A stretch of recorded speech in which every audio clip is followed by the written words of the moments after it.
Welcome back, everyone, to Web3 Unpacked. I'm Rich Pasqua, and joining us today, we're happy to have Ian Smith, CEO at Quantum EVM, who are building a quantum-safe blockchain with Ethereum Virtual Machine. Welcome, Ian. Thank you. It's great to be here. Yeah, Ian, you've been involved in network security since 1998, which is a pretty good run, specializing in black hat and gray hat security. And now you have an intense focus on Web3 protocol layer weaknesses. And we are very interested to learn more about quantum computing from you. Now, if you've been in the Web3 space, you've heard all the rumblings about quantum computing, even just a little bit or a lot. And it's a lot to unpack and it's a lot to understand. And we're going to hit a lot of different topics, but chances are we're going to have a continuation of this conversation, which is all good for our listeners and certainly me. One of the things we like to do, Ian, is start off by understanding a little bit about, your Web3 journey. How did you get started? So I got started a long time ago, about 22 years ago. And my first cryptocurrency was based off of RSA, and it was my own design. My second cryptocurrency was Bitcoin. And that was, about 8 years after I'd studied my own system and tried to break it and tried to attack it and, tried to figure out what it could do. And it was using RSA as these non-fungible coins. So you had to make change and all kinds of silly things that just didn't work very well. And I didn't release it because I didn't think it was good enough. I couldn't solve double spend to my satisfaction. And I figured out all of the different ways that I could possibly attack my own design. One of the ways that I looked at was the general number field sieve, which, is what the NSA uses to break RSA cryptography today. And they use the cell processor, which I also evaluated as, is this large enough to break RSA? And basically the NSA decided to buy, is the number one consumer of the PlayStation 3, so they can do exactly that. At the same time, I, was wondering about, quantum computers being able to attack the designs, and I learned about Shor's algorithm in 2002. When Bitcoin came out, I was thinking this is a much superior design to mine, and I really liked it.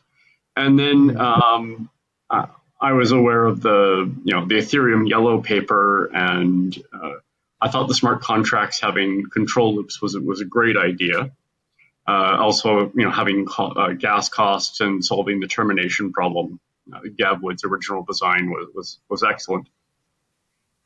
But Vitalik's designs seemed a little bit crazy. He wanted to have a huge number of shards and have them all communicate simultaneously. And I was thinking that the overhead was going to be too high.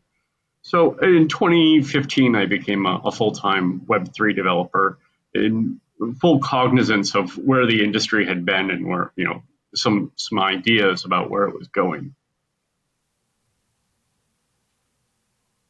Excellent. The beginning of my Web3 journey. Since then, I've done a lot the last 9 years.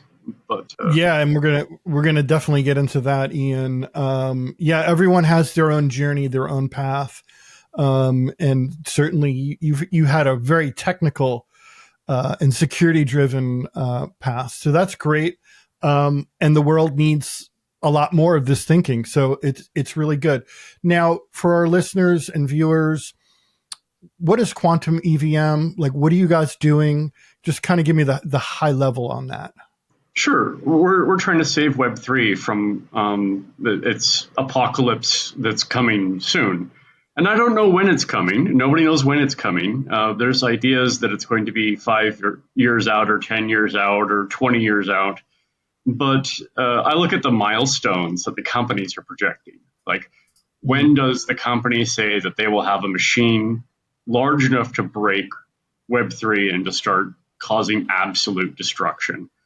Being able to clean out all of the proof of stake nodes, being able to break consensus, be able to just empty people's wallets, update smart contracts, drain bridges, all kinds of stuff. Like, when does that happen? Well, they claim that that'll happen in 2027. And there's a large number of companies that claim that. And there's a lot more that claim 2028. And Google themselves claims like 2029 or 2030, even though they're really far behind. So it's impressive that everyone's heads are in the sand so deeply that they're not aware of the timelines of the attackers. The attackers have declared what their timelines are, and I think that we don't have much time. So we're preparing defenses. We're making it so that Web3 projects can just redeploy their contract, swatch out one library, and then all the users swap their wallets, sign a transaction from the old chain, migrate to the new chain. They're quantum safe, fully protected, no old cryptography, no risk. And this is something that can be done as a backup. It doesn't need to be their primary focus. They can continue to milk the Ethereum ecosystem and then migrate to safety when the users feel like it. But if they simply have that backup ready, they're ahead of the majority of the market. Most projects are just saying, well, it's up to layer one, and most layer ones are saying, oh, we'll be ready in time. When is that? Oh, 10 or 20 years.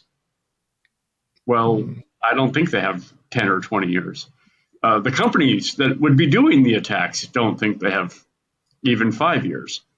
So I'm part of the Bitcoin Core dev mailing list, and I've been talking about quantum computers on there to the point that they decided to stop permitting my posts. And I'm linking to references and things, but those developers are saying, "Oh, we'll talk about it in 5 years," and I'm like, "But it takes 2.5 to 4 years to do the migration, and you don't have 2.5 years left. They have to do a bunch of code. They have to change all of the mining, and they have to change all of the wallets, and they have to change all of the utilities and so forth. So there's an enormous amount of code to change. The core Bitcoin can probably patch in like 6 months to a year, but then they have to integrate and test. And then they have to sign the transactions to migrate. And it's going to take a very long time to get that to happen, even if they agreed, which they're not even agreed. So they're just delaying longer. What we're offering is the ability to migrate to safety today and finish that migration before it all catches fire and burns. Yeah, 2027 is coming up quick. I tend to agree with you that it is sooner rather than later. And the one thing that you don't want in this particular world, being that there's billions and trillions of dollars tied up in DeFi right now and growing exponentially every minute, you don't want a patchwork of patched up fixes. You want real strategy and real thinking behind improving, or as you were mentioning, upgrading the cryptography. So that gives me pause on top of pause on everything that's going on. So, when you consider that most of the cryptography that you use just doesn't work anymore, and it doesn't work in the same way anymore. And for example, like when you have a Lightning Network, which is they use BLS or Schnorr signatures. You'll see it referred to it by 3 different names. The other one being, like SC25519. You'll see all of the nomenclatures. All 3 of those things are the same thing, and there is no replacement. So what it does is it allows you to take and combine, say, 100 or 1,000 signatures, pack them into one signature using mathematics. And if that one signature is good, you know that all 1,000 signatures are valid. And it costs the same amount to check the one signature as it would to check any one of the others. And there's nothing like that in quantum safe cryptography. There's nothing like that in post-quantum. And so what will their cryptography be? the answer is, Solana and Lightning Network will probably just go away because there's no way to do that, just to check the cryptography, to validate the block. How can you validate the block by doing, well, probably 100,000 times more work in the same amount of time? Mm. At the risk of sounding a little too sci-fi, or outside of like, big tech and the hacker community, what industries or people do you feel will be affected day one?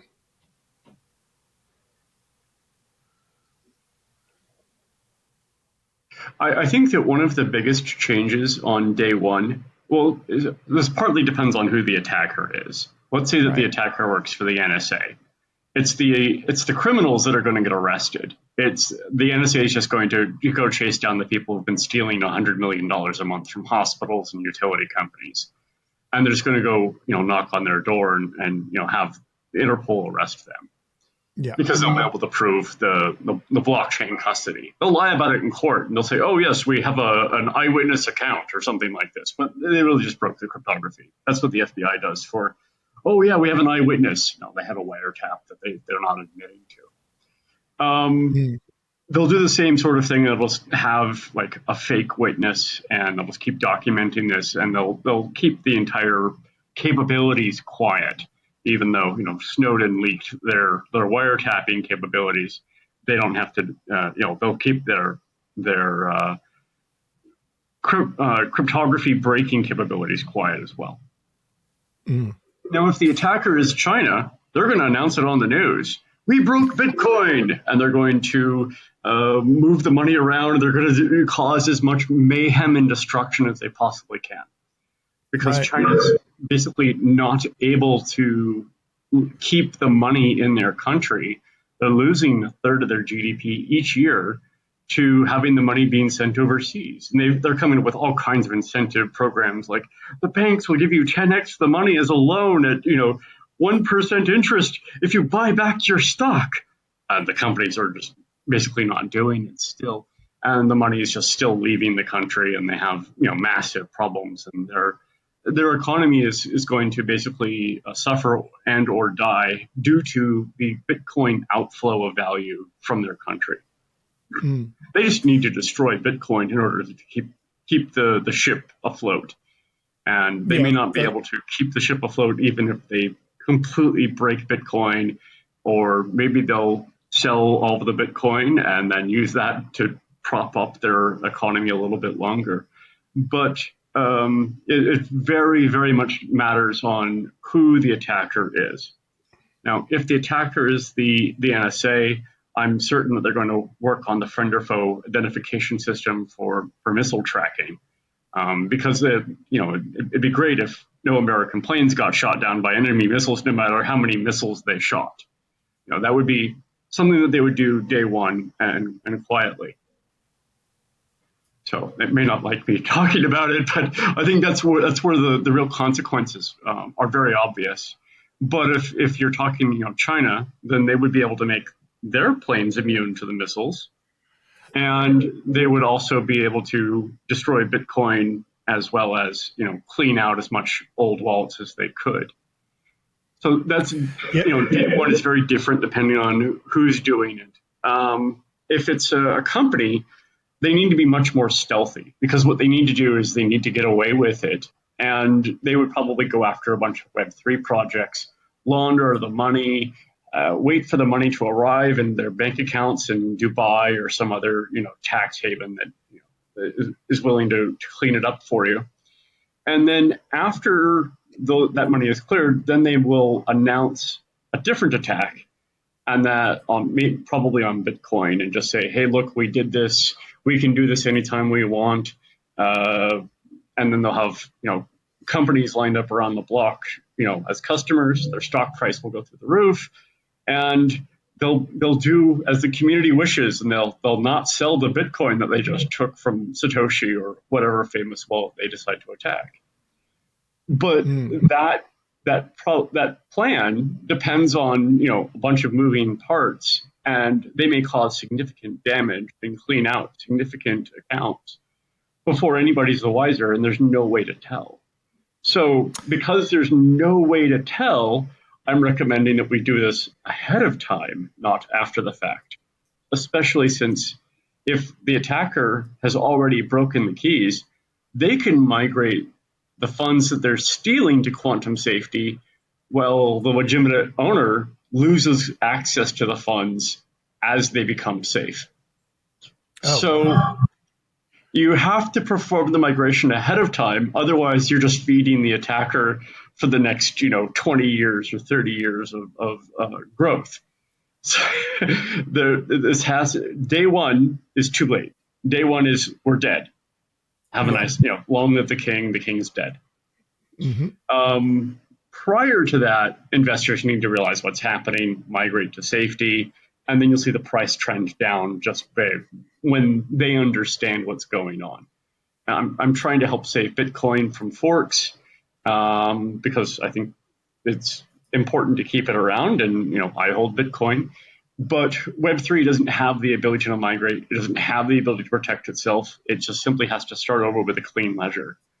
And part of that's due to the immutability of the smart contracts that are managed by unsafe wallets that can't really become safe.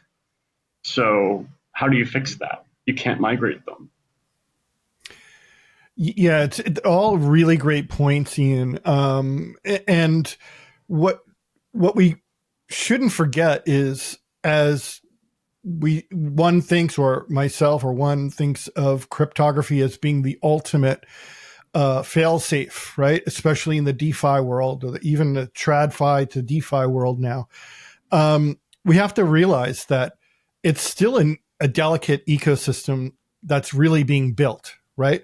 It's not exactly on stilts, but it's being built, the whole Web3 world and DeFi world. And one scare, like one tweet, can send entire markets, up or down.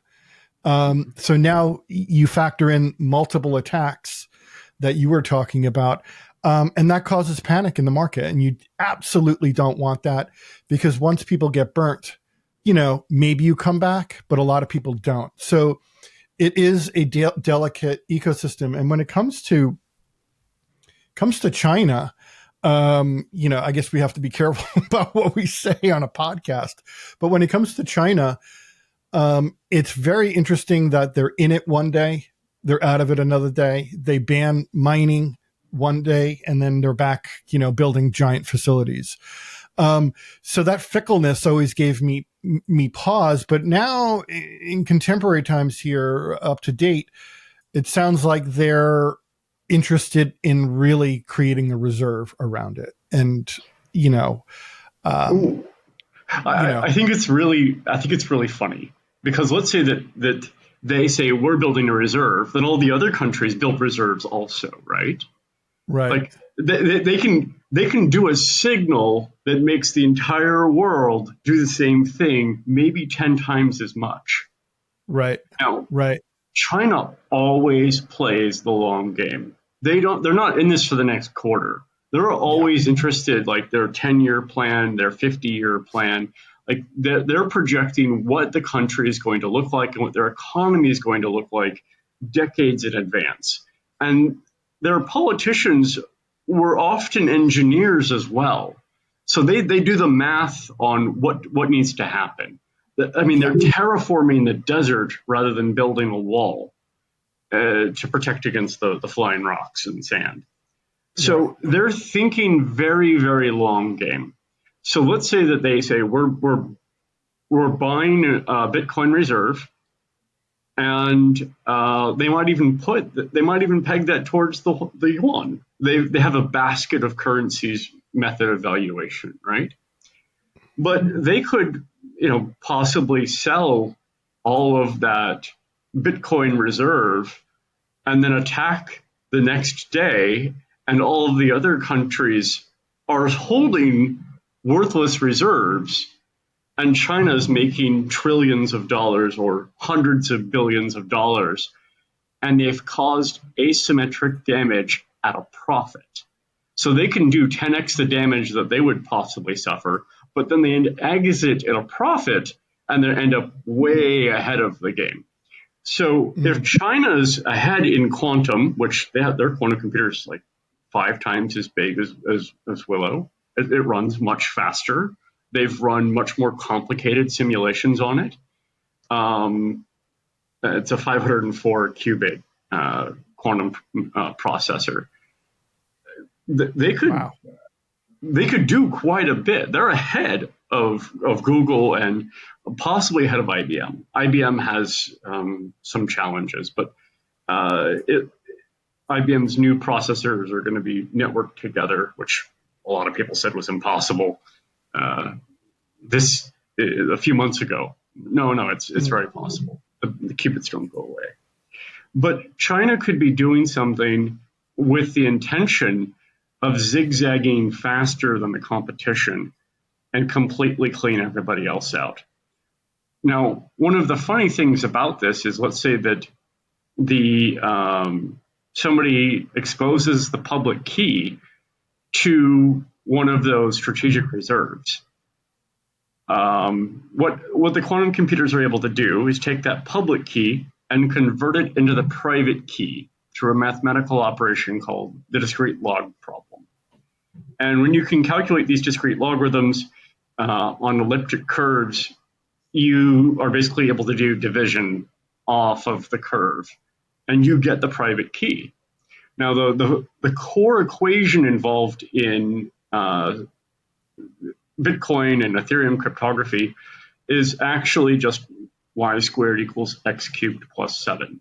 If you can solve that for very large numbers, which is hard, then you can get the private key out of the equation. So someone might expose the public key because that's considered safe. Exchanges reuse the same address, and they expose the public key all the time. But they could just drain the other reserves that have the exposed public keys and count that as their own profit as well. Yeah, it's a little intense, and when you do coordinated strikes, it becomes confusing. And so again, I am fully on board with your philosophy or theory of preventative measures now, if not a few years back. So yeah, with all this power, right? I often think about this, right? So when I think of quantum computers, I think of you mentioned, Google and Willow and IBM and, a few others out there that are producing these massive machines that require tons and tons of cooling, and,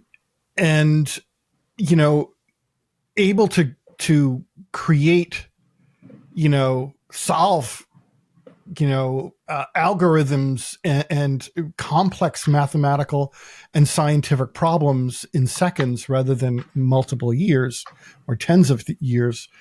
When will the average consumer, when do you think the average consumer will get their hands on it, and how will it be distributed? How is it something like, it's in the cloud and you access it just like, ChatGPT or any other AI tool now, and you just kind of run it off of their machines? Now we're seeing it, and we'll get into this a little later. We're seeing NVIDIA creating very affordable desktop machines to run local AIs and LLMs. What do you think? When are people going to get their hands on this? So you can actually buy them right now, but they're only a few qubits. Depending on the model you get, you may need to have your own nuclear reactor produced helium isotopes as well. And they don't really disclose that. Yeah, you need helium-3 and helium-4 to cool these machines. Right. Now, if you just have a nuclear reactor, it's a lot easier to get it, because it's the only place you can get it. But if you don't have a nuclear reactor of your own, then you may want to question, your ability to supply your own cooling. I actually contacted some of the manufacturers of these machines, and they said, oh yeah, it runs at 0.002 Kelvin. I said, can I get a subscription for helium-3 deliveries? And they said, oh, that's really expensive. Yeah, it's yeah. So it's considered a controlled material as well. So it's pretty hard to get a hold of that stuff. I don't think that the average consumer is going to be able to get the cooling systems that are required. Now, if you look at D-Wave, that requires they have a 20,000 qubit quantum annealer. They've been hovering around 10,000 and just making it run 10,000 times faster, 25,000 times faster with the new models. And they've been building those since 2004. But you can't use them for cryptography. They're just an approximation machine. And you can order those for like $1 million, $2 million, and then you have to pay for the cooling costs. Another in that same vein, the next generation will probably be Intel's. And they're back in, I think, 2002, 2003, they were running 24,000 qubit wafers, the size of your chest. But each circuit was only like 3 to 7 electrons that were entangled together. But, they're making these things very reliably, and they're making about 1 million qubits a day of just these wafers, according to the old numbers. The current numbers, they're making about we don't know how big, we don't know what their qubit yield is on these giant wafers, but they've been making a lot of them. And that will probably run with the same, helium-3, helium-4 subscription model required. In order to get something that you can probably run at home, Oxford Ionics offers a quantum circuit that is 256 qubits that runs at room temperature. No cooling required. They provide the cooling by a laser, and they hold the electrons or the ions in place using magnets. And Oxford Ionics unfortunately hit the threshold that they're now subject to restrictions on where they can ship, because it's over 50 qubits, and England says, oh, don't export anything that's more than 50 qubits. Mm-hmm. But Oxford Ionics has this on basically a motherboard system, and anybody who can make a motherboard can make a quantum computer using their designs. So, I think the cat's going to be out of the bag eventually there. But you won't be able to break Bitcoin with that until they make, I think, 1 or 2 generations, maybe 3 generations more advancement. And then when you can have, say, 1,000 or 6,000 of these machines running in a network, then you'd be able to break Bitcoin at home. Yeah, and that's where it's kind of heading. That you may have these smaller computers than, say, IBM or Google, and maybe you're running a desktop version, but you're networking 1,000 of them, 2,000 of them. That's real power, and that's very possible, and that's even closer to what we think than what you were saying about 2027. I think that's going to happen. Someone will do it just like render farms, like send out your 3D CAD files and do high resolution, movie production across 2,000 machines instead of 2, It's really scary. It scales faster. So if you triple the number of qubits, it runs 7 times faster. And that's not under the old architectures. The old architectures, the more qubits you add, it doesn't really add much capabilities. But under the new parallel execution active volume architecture from 2023 that for some reason most people don't know about in the industry still, I don't know. But for every tripling of the qubits, it runs 7x faster. If your components run 10 times faster, the system runs 10 times faster. So the idea is that basically, let's say that you and all of your neighbors had quantum computers, you would network them together because that would increase everyone's capacity. Like everybody gets all of their jobs done faster. Even if they were all using 100% of their machine, it turns out that everybody gets much higher yield by simply connecting them. Interesting. So there's no real drain. Actually, you're not draining anything or over consuming. Everyone operates at 100%. That's really interesting. A little bit, a little scary. So you'll see Yeah. large data centers. Oh yeah, I'm sure. I'm sure data centers are prime for this. Now, since we've been talking about consumer and average Joes and maybe, average hackers or whoever it may be, just literally, I think a day ago, NVIDIA announced Project Digits, which is their personal supercomputer. And I don't know what constitutes a supercomputer these days. Over and then supercomputer, then quantum computer. I think that it's interesting that we're getting these affordable desktop units from NVIDIA. One for $250, and then the other, I think, Project Digits is going to be, when it's released, is around 1,000 plus. Very affordable units, and my understanding is to run large language models and basically train your own localized AI. But beyond that, do you think there's threats in that world? So this is a discussion I've had with taxi cab drivers and people all over the world. It's like, right. What does a large language model do? It's a plagiarism machine. It spits out information in a pathfinding. Its core technology is a giant Excel spreadsheet stored in just a basic text file. And then it's walking from one topic to another topic using language as the path. So I mean, they're exploiting as much as they can the ability to steal other people's words, music, and images. But I don't consider it AI at all. It doesn't come up with anything new. It's just regurgitating the same information that it was fed. So if most people in the world have a misconception, it will tell you the misconception, not the truth. Now, my quantum physicist advisors and myself and people I ask to do this go in and start correcting OpenAI about quantum computers, because if enough people upvote the correct answer and downvote the bad answers, the answers will improve over time. But it's a drop in the bucket. Too many people are using it that are completely misinformed and don't know what the correct answer is. So we're just getting incorrect answers out of the systems. And I have the same problem when I ask anything technical or for code or anything like this. There's all sorts of problems with it.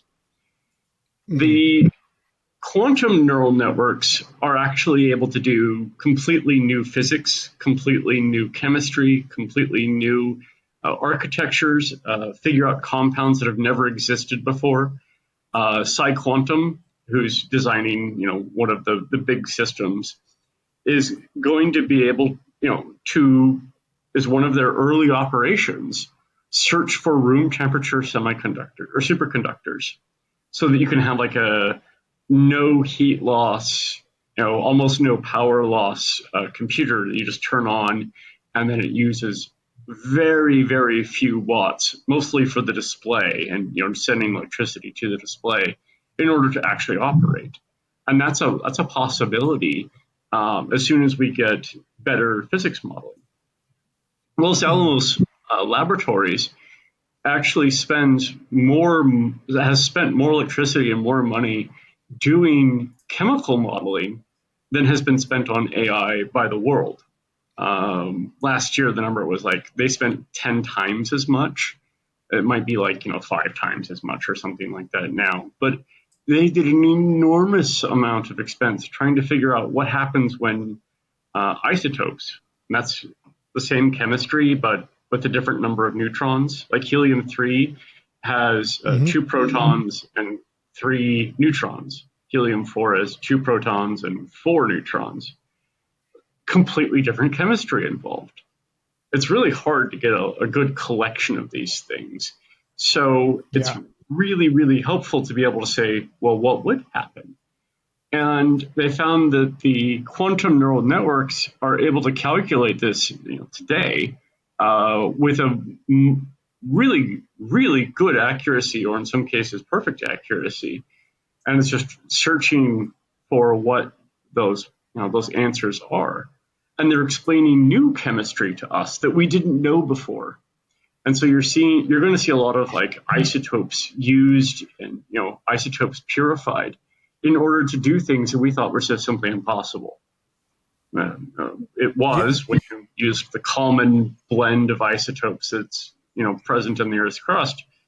But if you have a different version of the same chemical, completely different chemistry happens.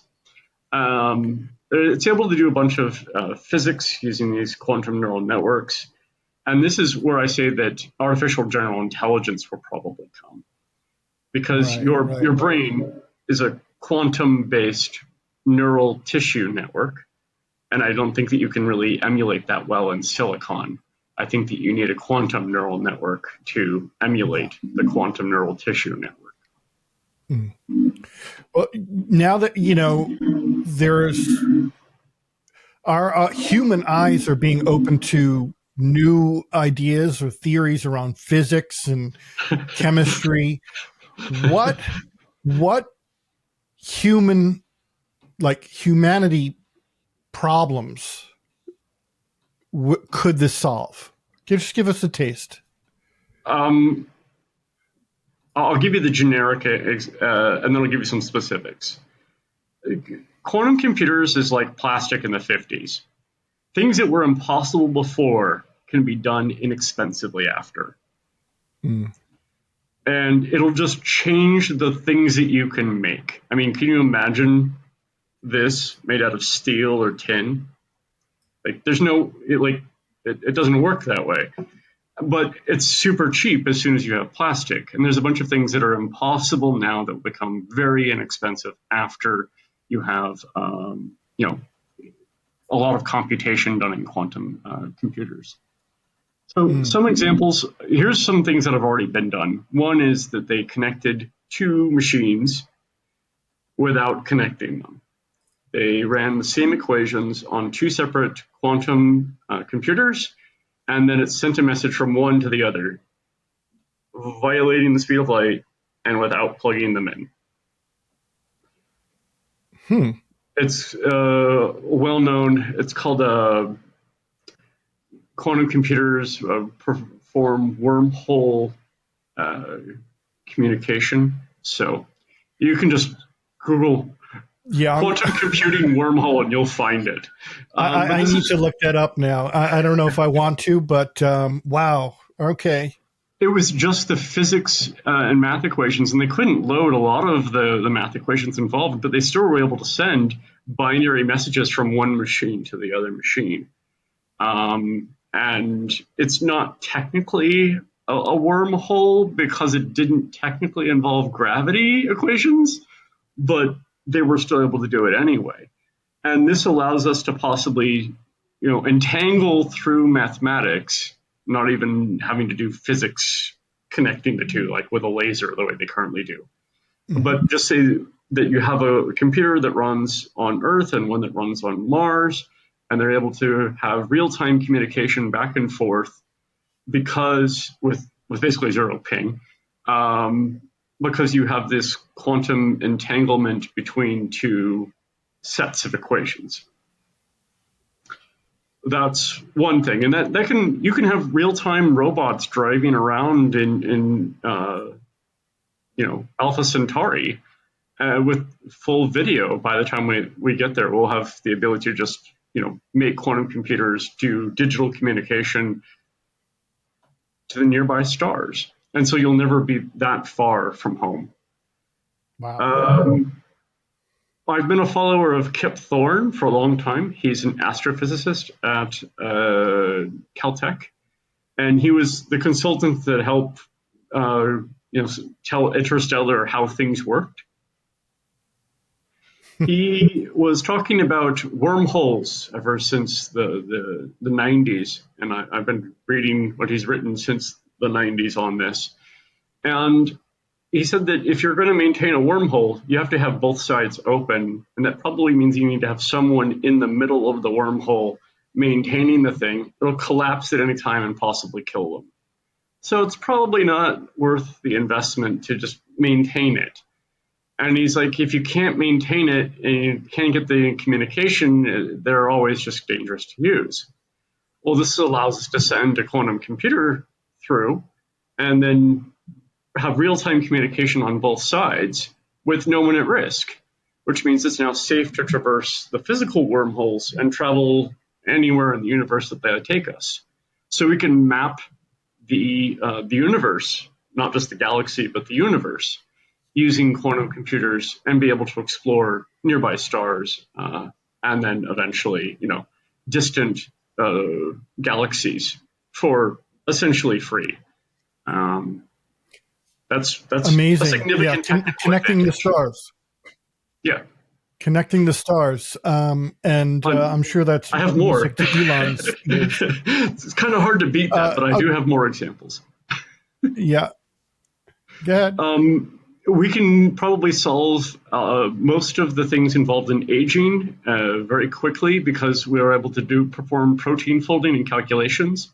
There's already some science that's been done on this, and there's some therapies that appear to work, but we'll be able to find out how well they work by modeling all of the different molecular systems in our bodies and basically be eternally young calculably. And then we can experiment to see what's going on, as well as be able to maintain the systems that make that happen.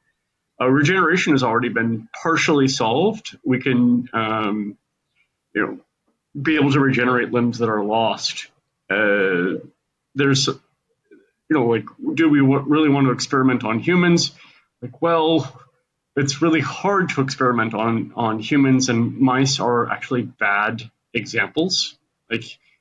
They're genetically compatible, but they don't age the same way and they don't regrow the same way. But we've been able to regenerate the legs of mice and the tails of mice for decades. This is one of those things that if we just had better computation, we'd be able to solve very quickly. It might take a lot of computation, but protein folding is expensive on classic silicon and very quick on quantum. A bunch of chemistry, superconductors at room temperature is one thing. There's been some computation involving using diamonds for different things, including microwaves, which would include communication.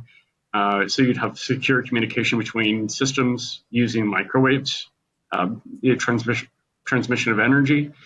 We'd be able to send energy from, say, the moon to Earth at basically, 0.1% loss or less, using these microwave-based lasers, and it would be great. So there's lots and lots of things that we can do that we simply could not do before. Yeah, it's like an infinite mind, right? And it fascinates me. I love the nerdy technology and the theory behind it and everything else. But I'm very fascinated as to, how it will change you and I, change society, because once that happens, then you could, like you said, reverse aging, perhaps cure otherwise, thought to be uncurable diseases. Water salination, space travel, new materials and compounds, and that's fascinating. And even with a lot of this UFO, UAP kind of stuff floating around, whether you buy it or not, look, someone's created some technology there for levitation, like unlimited levitation and advanced speed and surveillance. So it's not a matter of when, it's happening now. It's just, these computers will just accelerate things beyond human comprehension. One of the things I'm really hopeful for is a faster method of absorbing carbon dioxide, because if we don't change that, then the sea level goes up by 50 meters. Right. We don't know how Right. fast, but it's usually an S curve. And at the current CO2 level is 200 parts per million over the Mhm. previous maximum. Wow. So at the previous maximum, the sea level was 50 meters higher. What's it going to be? Probably Mm. 55 meters higher or 50 meters higher. So that's a problem, and we might be able to solve that by using not the 2027 version, but maybe the 2028 or 2030 version of quantum computers. The Mm. the bigger the next problem that quantum computers can solve easily is Bitcoin. That's the next fruit. When you're reaching, the next fruit is Bitcoin. After Yeah. that is being able to do better chemistry and better drug calculations and better financial modeling and better insurance calculations. But those are all, and then up there is around that level is RSA. So elliptical curve cryptography is the next fruit to grab, and then after that is all of these other advances. Mm. Now, you know, a lot of like the problems that you brought up were, even the solutions that could be brought from quantum computing, they most likely involve AI, right? In some way. But what happens when you plug a robust neural network into a quantum computer? So there's already been, backing up what you just said, there's already been several advances for cooling dating back to, I think, 2020, where they used AI to predict how to cool their very cold quantum computer. And they had a Wow. higher, performance gain from that than just doing a naive or human directed approach. They also did noise cancellation. Some of these things are extremely susceptible to everything. You cough nearby it, you ruin the calculation. Someone gets a cell phone and 10 meters away, it's ruined the calculation. Some of these things just don't care. Like lasers just don't care. You can jump up and down, you can talk on the cell phone, they just don't care. But a lot of these things, AI can help predict more efficient solutions. In error correction, this is another thing, and Google did error correction with basically a tic-tac-toe grid, and you had to go all the way across to have an error or all the way down to have an error. And the bigger it gets, the more accurate it becomes, and greatly reducing the chance that an error will occur. AI is able to do the same thing for other systems without having the same overhead. So there's a lot of performance gains that are coming from the use of just neural networks that are able to perform calculations and identify weaknesses based off of the data that's provided. And I believe that Google actually used AI for one of the steps just to help with some of the calculations instead of doing an exhaustive search. They just Mm. it was predicted to do this, and we got good yield from that.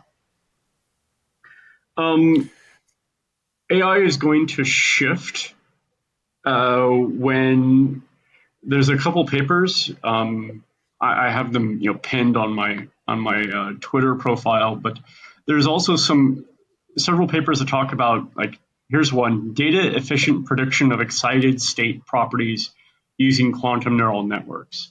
And they said that basically it's cheaper to do the prediction than the calculation, and so this becomes available as a low hanging fruit for a well defined problem much faster. And then here's another one: quantum neural network inspired hardware adaptable ansatz for efficient quantum simulation of chemical systems. So this is we're able to do chemistry that we couldn't do before using neural networks on quantum computers. And they're getting great yields from this, and any advance in the hardware will explode the yield that they are able to do and the kinds of problems that they're able to solve. Right now, it's mostly limited problems because there wasn't enough qubits to run the simulation. Right now, you can go find about 20 cloud-based systems that you can run, usually for free, just for registration. IBM will give you, 10 minutes a month and of 10 minutes of compute time. So it's actually a fair chunk. And you can just go get a bunch of compute time from these different cloud-based systems. But most of them can't run those neural networks yet. This is still kind of like lab-based. But very soon it's going to switch from the lab to being available in the cloud. And that's when you're going to start to see a lot more experiments start coming. That's where, Ian, that's where I was headed before, where you can kind of lease, time pockets on these supercomputers to do whatever you're doing. Fascinating. And, I always think of, again, I always come back to the societal impact, when you have supercomputers running AI that are powering smart cities, that's pretty interesting. They're already doing smart cities that are obviously running on AI. I'm not sure what kind of power or resources that each city would need, but actually, interestingly enough, I'm working with a nuclear company, and if you're just like if you're not talking about quantum security now, or you're not talking about nuclear power or sustainable high output energy sources, you're going to have a lot of big problems in the next 5 to 10 years, meaning we consume so much energy. And now that things are becoming, highly powerful, that demand energy, whether it be cryptocurrency, mining, quantum computing, AI, anything like that, gigafactories, data centers, they're going to be more and more, multiplied by 100 in the next 5 to 10 years. Where does that energy come from, right? So very interesting side note on nuclear, and you hit on that before. And I think it's really important to say, if you don't have the batteries to power this stuff, we ain't going anywhere, So, it's very interesting. We can't even charge the batteries with the grids in many locations. Right. And then those grids are going to go down probably in 2038 unless they're completely upgraded because of the end of Unix time. It's like Y2K, but for every 32-bit chip. Interesting. I think of it as like, man is not limited in how we can think and dream, right? And then you give us to tools like quantum computing, AI, and then we take this exponential leap forward, but we actually can't power it. You know what I mean? And it creates a conundrum. And it just shows you how condition. Yeah. You have to balance the scales, right? Power and efficiency versus innovation and technology. But I think that if we were to redirect our efforts better and we were to actually reward useful work and spend less time doing things that could just be solved by having people read the actual web page, like government. You can replace most government with just a web page and a database, right? But we have this huge amount of human capital basically performing administrative tasks on data, which is ridiculous. If we were to redirect those efforts into something that actually moved us forward, then we would have this compounding effect. And I think that when you look at, Elon Musk talks about North and South Korea, East and West Berlin, and it's the same hardware but a different operating system. If we were to have our capital investments actually go towards the things that mattered, it would rapidly accelerate. And if you're seeing basically the dawn of AI investment having a huge amount of effort, and some of these things are really useful, but not most of them. In terms of quantum, the same may be true, but we don't know which ones will work, and we don't know what the performance will be in like 10 years. So it's worth like a 5-year investment, even if you back the third, player or the 60th player in the race because they may come out ahead. Intel's they're not really competing in the race, but they're going to just be able to take over production. When they deliver a working computer, they're going to be able to make a few billion qubits a week, and nobody else is. Most of them are still focused on making one giant chandelier that cools one chip, and like PsiQuantum, Oxford Ionics, and Intel are like mass production. Go. Yeah. So I think like AI, you were saying it before, there's different levels to it, and the current level that we use, it's, crap in, crap out, right? It only knows what is in the database and it helps you make sense of it. That's great, but that's like, we call that the dumb version of AI, right? Yeah. Sure. When you get into neural networks, it gets crazy. Now with all this power, it blows my mind that like municipalities and governments are not zooming into quantum computing early enough. Israel, Russia, and India just joined the race. Yeah. In the last month, they're like, hey, we have a quantum computer. It works. And India and Israel are under 20 qubits, and Russia's at 50. But right. You're starting to see the race pick up. Like you're really starting to see it pick up. Most of the people from Canada's quantum computing just went to the United States, so you're seeing a lot of the best of the brightest of Canadians in the U.S. market working for U.S. companies because they can.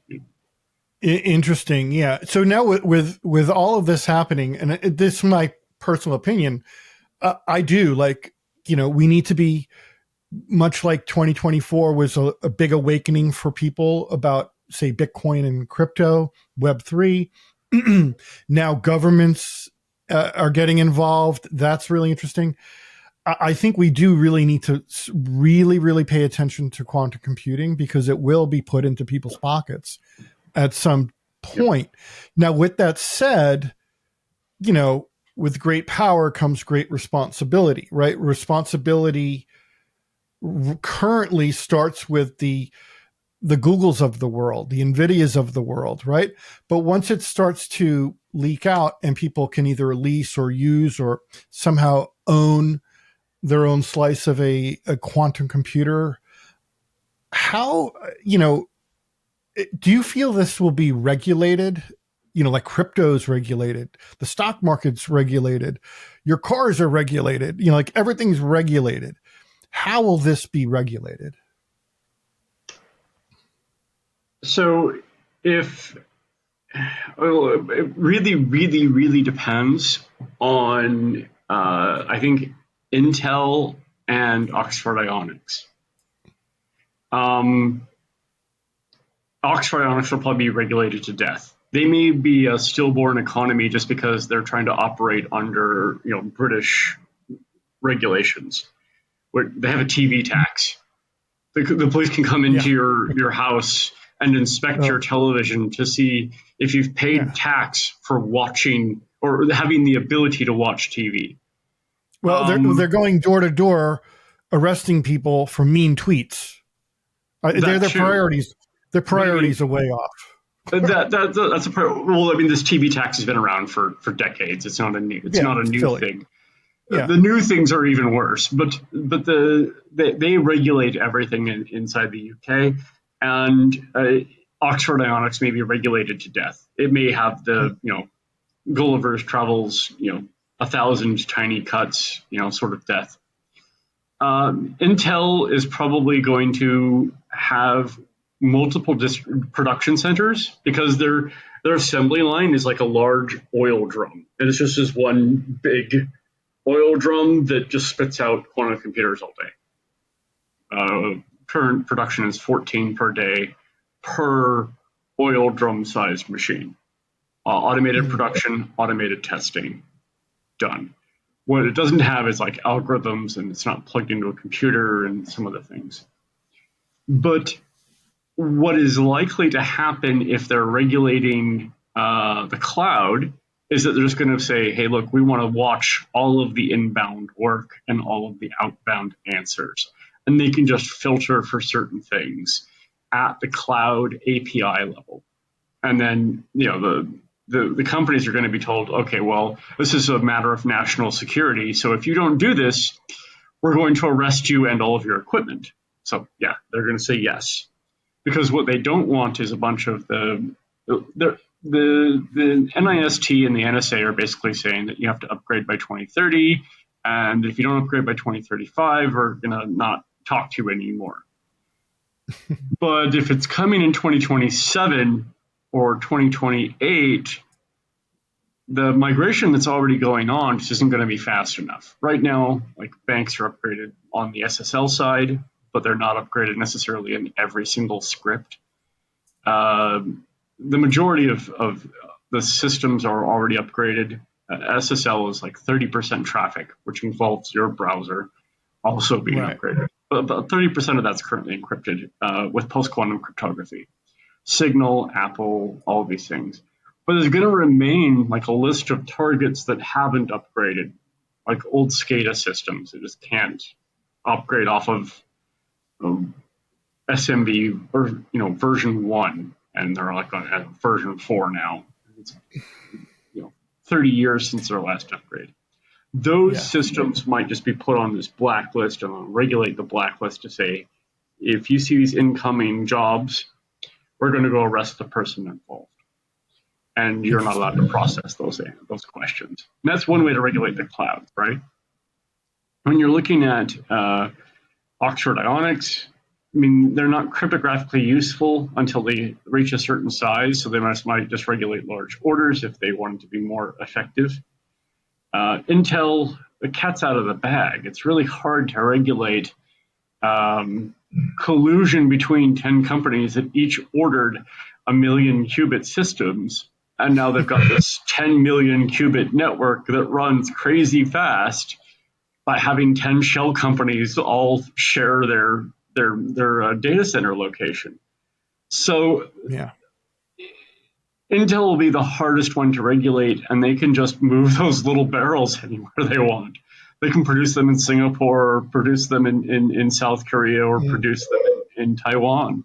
They're not restricted on location for plugging in this oil drum to make quantum computers. So it really depends on where the breakthroughs are. PsiQuantum is already, I suspect, working with the NSA, which is why I suspect they got such fast approval for taking over this gigantic Chicago location and building a new, million plus qubit center very, very fast.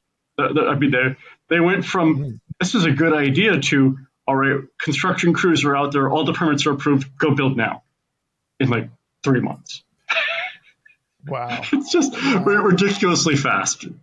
Normally, if you look at Elon Musk talk about the amount of time it takes to build a new facility, he's talking years, and they did it in 3 months, and the construction crews are going.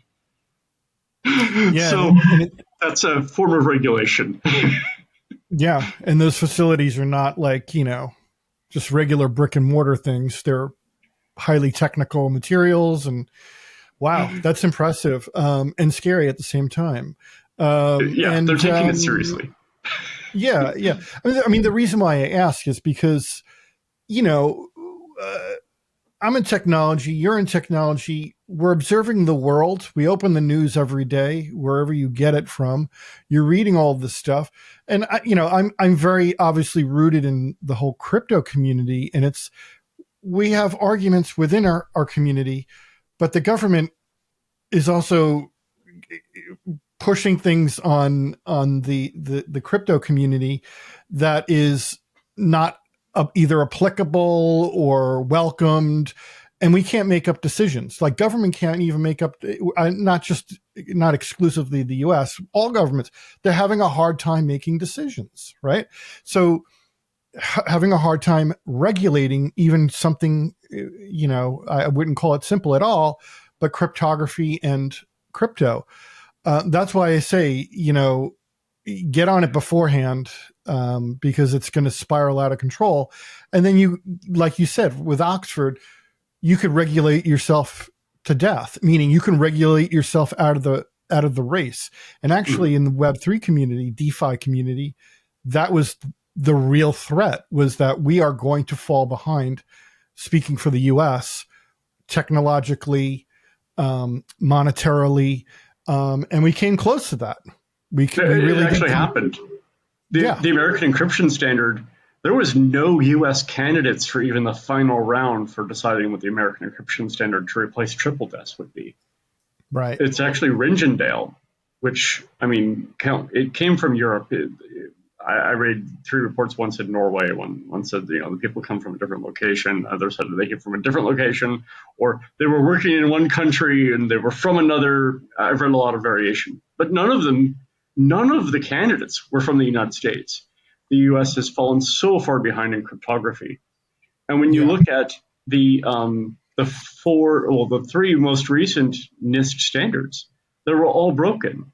They were all had these massive numbers that were known to be flawed very quickly. So the United States has they take this asymmetric approach. They want to make it secure for them, but weak for everybody else. And when you're looking at, but they're very, very smart about it. Sometimes they're getting caught, but they're very, very intelligent about calculating how much risk is acceptable. And they're saying, get off of classic crypto. They're recommending that you get off of classic crypto. If you have a networked machine, get off in 2025. They're forcing it by 2030, and then they're applying you can't talk to us anymore in 2035. I think I'm reading that right, but I'm not 100% certain. I didn't pore over like what the government definitions are for months at a time, but they're clearly recommending 2025 get off of classic crypto. When you look at the government agencies involved, and you look in the Department of Justice system, or you look in the EU Parliament, or you look at the EU councils, here's where the opinions just start flying and nobody knows, and there's all kinds of weird rules like the cookie rule, right? You're forced to accept cookies before you load the page. How are you able to reject the thing that already happened? Right. It's from when technology looks at lawmakers, we just kind of hold our head in our hands. The recent EU AI law banned using Excel. If you have a copy of Microsoft Excel, you have the capability to perform illegal artificial intelligence because of the plot functions. Oh, I see. This is ridiculous. I don't think that laws are very effective. It's better to have less than more, but to have regulatory agencies that look at how things are applied or used until we have good definitions. They should have had good definitions for what is cryptocurrency. But I mean, Ian, don't in many countries. Ian, I bring this up because, with crypto and Web3 as an example, I'm finding as the technology advances, we all advance too. The average tinkerer like myself is building home networks and soon AI, dedicated AI systems in my home office. I find it, I don't know how to express this, but I find it hard to believe that man will be able to self-regulate properly as the technology advances, because the regulators that are in place don't understand the technology that's being used. So I'm not sure, if humanity is going to catch up to the technology. Since the 1950s, the United States government has effectively managed to delete entire sections out of physics textbooks, basically worldwide. They've deleted sections of physics to hide the reality of how dangerous the world can be, because they knew what the asymmetric risks were. Mm-hmm. you'll see very effective things occur sometimes, and you'll see absolute idiocy occur other times. There's a bunch of laws that California is one of my favorites. If your mouse can dance or spin, it's permitted. But if it's brown and it cannot dance or spin, it's an illegal mouse to transport. If you pick up a bug, you are not allowed to set it down, even if it's dead. Not all bugs, but the large list of bugs. California has a bunch of lawmakers that pass laws that don't understand anything.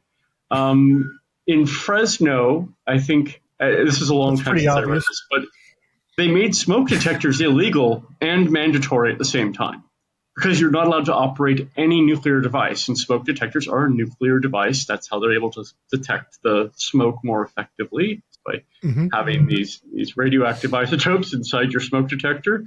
It's very safe. It works very well. But if you operate one inside city limits, that's against the law. Wow. Do the people who enforce the law know what it means? Absolutely not. Well, thank you, California, for illustrating my point there. So it gives me pause. Like we can't make decisions. That's why we have the blockchain, to help facilitate decision making without getting ripped off or stealing from people or criminal activity. It's a trustless system that is self-managed through cryptography that unfortunately is going to be broken soon. But it's a system that you can just count on the math for the most part. Not for long, but for the most part, you could rely on the math, and that's what made it secure, and that's what made it trustable. And that's coming under question because a lot of people are claiming that they're quantum safe and they're not, and it's a bunch of problems there. But in terms of regulation, the hardest part is knowing how to effectively enforce any rules that are created. And a lot of the time it's left up to lawyers. AI may be declared illegal after it's irrelevant. Like, there's so many laws being broken using AI, intellectual property, copyright, identity theft, pretending that you're somebody that you're not. All of these things are already against the law. I mean, one of them counts as fraud, right? And all of these things are completely easy to do. Even like fake nudity on a celebrity, that's a crime. But it's the agencies involved are an impractical filter, and they're racing for profit motive. Do I think the same thing will occur for quantum computers? No, because it's very hardware based. You just can't download code and become a quantum computer. There's 3 companies that claim that you can, but no, you cannot. It doesn't work that way. Right. One of them was claiming that you're in 5 lines of C code, your CPU is able to become an electron spin quantum computer. Awesome. I labeled them a scam on Twitter. They didn't like that, but that's what that is their actual claim when you read their papers. Well, to your point, that's going to become more prevalent. Obviously, AI is a huge problem. As far as copyrights and rights management and all that good stuff, and fake humans, or rendered humans that you think are real, and you're trying to do business with an AI bot that you don't know is real. I mean, that's crazy. We might be able to solve that one. Well, using cryptography. Right. There could, scanning software. I mean, you could do it with the written word right now too. I use that often, where you're checking for AI generated content. What happened in the news this morning, and the AI won't have it in its training data. So but these are just highly evolved Turing machine tests, right? These aren't a way to actually verify, because they can just put in those systems. But if, let's say that your identity is linked to cryptography that's post-quantum, we could use that post-quantum verification, but when we're starting the conversation. and then this is actually the person involved. This is actually a real person, and they are who they say they are. And the increasing capabilities of AI may make that necessary. We may have to government enforce that everyone has a cryptographic identity and everyone has to use blockchain because fraud may become so rampant. Yeah, I mean, I can imagine that being hardware and software installed on every single new computer. Every single computer. It could. It's just one of those things where is the solution worse, is the cure worse than the disease? Right. And I really prefer opt-in systems, partly because the abuses of the system, once it's mandatory, the abuses get worse, right? And I'm one of the people who abuse the system I dislike. No, I agree. It should be opt-in, but you should have the ability to understand if you're talking to a human or not. And if it's a choice, so be it. If you want to run unprotected, that's fine. I would opt in to understand who I'm talking to. So Ian, this has been a great conversation. I really want to kind of continue and maybe peel back the onion a little bit and maybe focus in on specific topics. But I definitely want you to come back, and I definitely want to continue the conversation. But one last question, because you have a real rich history with Web3 security, cryptography.